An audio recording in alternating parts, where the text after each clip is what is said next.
It was the dead of night when Ezra received the strange letter.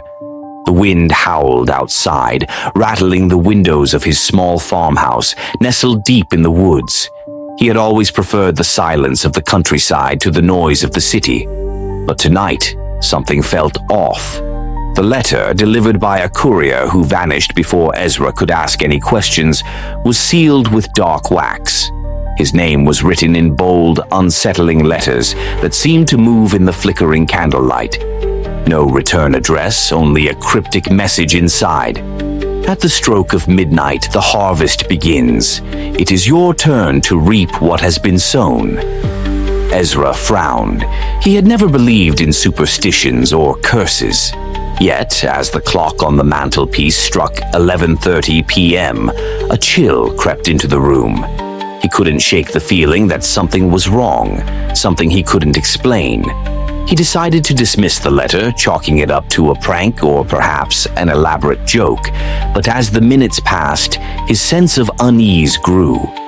The wind picked up, and the house creaked as though it were alive. Then came the faint sound of footsteps in the yard. Ezra stood frozen, heart racing as he looked out the window. No one was there. Yet the footsteps continued, rhythmic and deliberate, leading him towards the back door. With a trembling hand, Ezra grabbed his rifle and cautiously stepped outside. The moon hung high in the sky, casting an eerie glow over the fields. The air was thick with the smell of damp earth, but there was no sign of anyone. The footsteps, however, grew louder.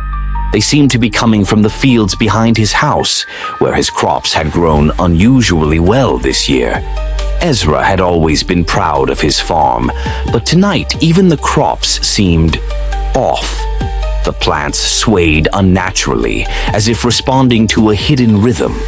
Drawn by an overwhelming compulsion, Ezra walked toward the fields. The footsteps were now accompanied by a low hum, like chanting. When he reached the center of the field, he saw something that made his blood run cold. A group of shadowy figures stood in a circle, their faces hidden under dark hoods. At the center of the circle, a strange, pulsating light emerged from the ground, casting long, twisted shadows that seemed to stretch unnaturally across the field. One of the figures turned, revealing a face Ezra thought he recognized.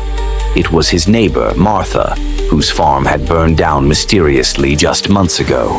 Her eyes glowed with an unsettling light, and her lips curled into a sinister smile. "It's time, Ezra," she said, her voice echoing unnaturally. "The harvest must be completed." Before he could react, the ground beneath him began to tremble. The plants around him shifted, as though the earth itself was alive. The crops twisted and contorted, their stems elongating in grotesque shapes, their leaves turning black and shriveled. The hum of chanting grew louder, rising in pitch until it was a deafening roar. Ezra dropped to his knees, overwhelmed by the sight and sound, his mind struggling to comprehend what was happening. He had heard rumors of strange rituals in the woods, whispered tales about the harvest and the land that fed them. But he had never believed them, until now. Suddenly, the ground split open, and something dark and monstrous began to rise from the earth. The figures in the circle stepped back, bowing as if in reverence. Ezra's heart pounded in his chest, his vision blurring as he saw a massive, twisting shape emerge from the darkness. It was not a creature of flesh and bone, but something ancient and formless, a being that seemed to consume the very light around it. Its presence was suffocating, and the air grew thick with dread. "You've been chosen, Ezra," Martha said, her voice now barely a whisper. "The harvest demands a soul." With a final, horrible scream, the ground surged upward, pulling Ezra into the darkness. The next morning, the fields were still. The crops had returned to normal, healthy and strong. The sun shone brightly, casting a serene light over the land. But the farmhouse stood eerily silent, and Ezra was nowhere to be found. The only clue left behind was a single withered leaf lying on the doorstep.